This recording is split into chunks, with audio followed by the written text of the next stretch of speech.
Salut à tous, alors aujourd'hui c'est la review du MP5K de chez Syma en version AEG. C'est parti.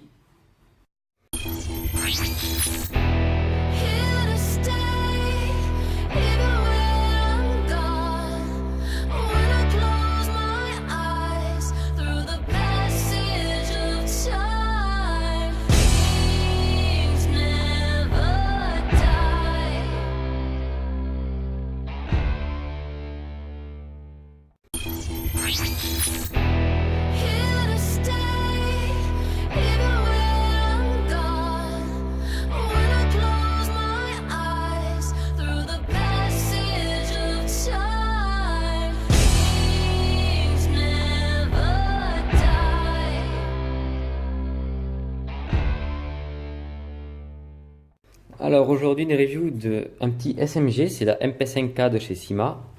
Donc alors on va commencer comme ceci. Comme d'habitude, on procède de gauche à droite.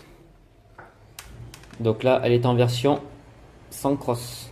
Donc vous avez une version avec une crosse pliante ou crosse fixe. Donc alors, la poignée pistole. Donc toute la réplique est en full plastique. Donc que de l'ABS. Donc la poignée pistole avec la vis de calage de moteur.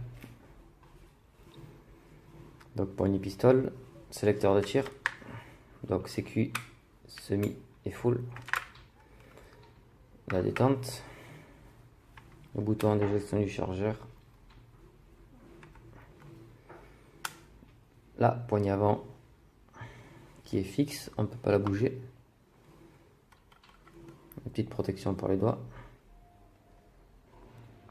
Ensuite nous avons un faux levier d'armement. Donc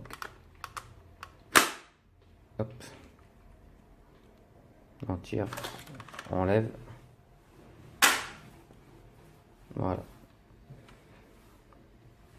Donc une mire avant et arrière basique, voilà. Sur le côté droit de la réplique, nous avons la même, donc sélecteur de tir parfaitement ambidextre, comme vous pouvez le voir. Donc, pour les droitiers et les gauchers. Donc toujours pareil, le bouton d'éjection du chargeur, la poignée, ça change pas.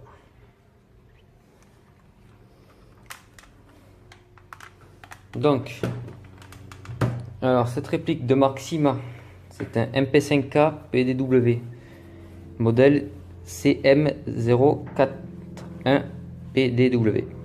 Donc la couleur est noire, type c'est SMG, la famille c'est MP5, vous l'aurez remarqué. Entièrement ABS, diamètre du canon interne en millimètres c'est 6,04 et en longueur c'est 140 mm, donc 14 cm.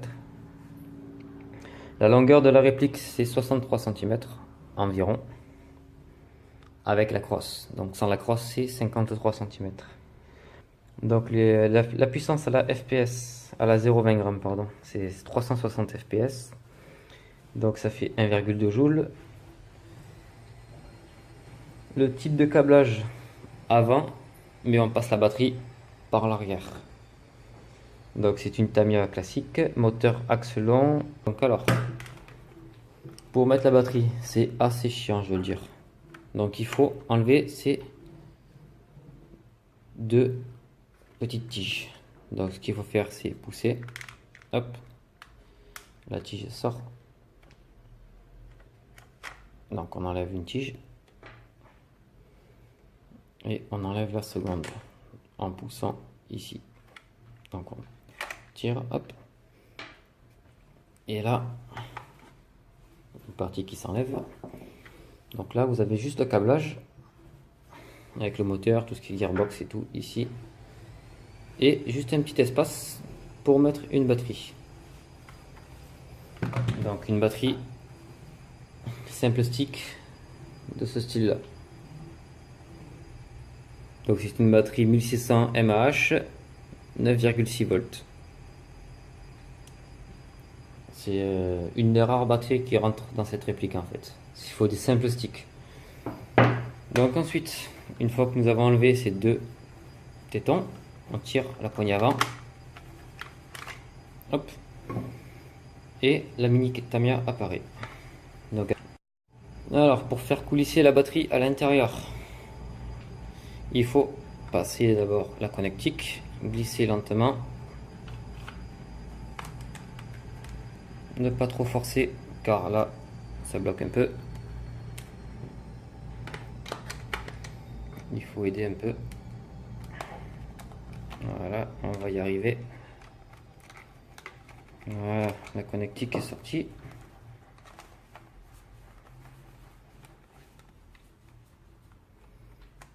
Voilà, la connectique est sortie, donc on pousse.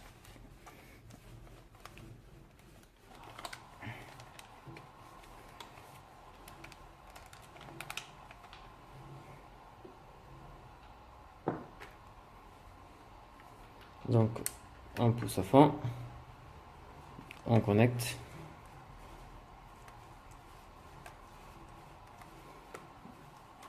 Et on essaye en semi d'abord. Un petit coup de full. Voilà. Donc je vais débrancher ça et sortir la batterie de suite.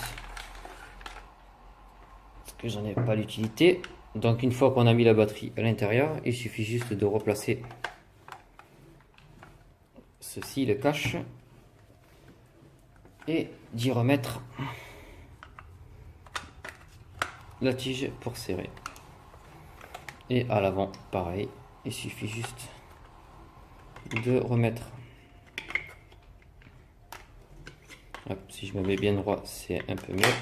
Voilà, il suffit juste de faire glisser.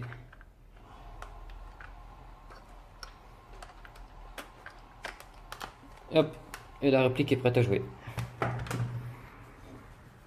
Donc ensuite, son chargeur, là en version mid-cap. Donc il suffit juste, hop. Et pour l'enlever, MP5 classique, on pousse. C'est du MP5, tout ce qui est de plus simple. Voilà pour cette petite review. Donc j'espère que cette review vous aura plu et à bientôt.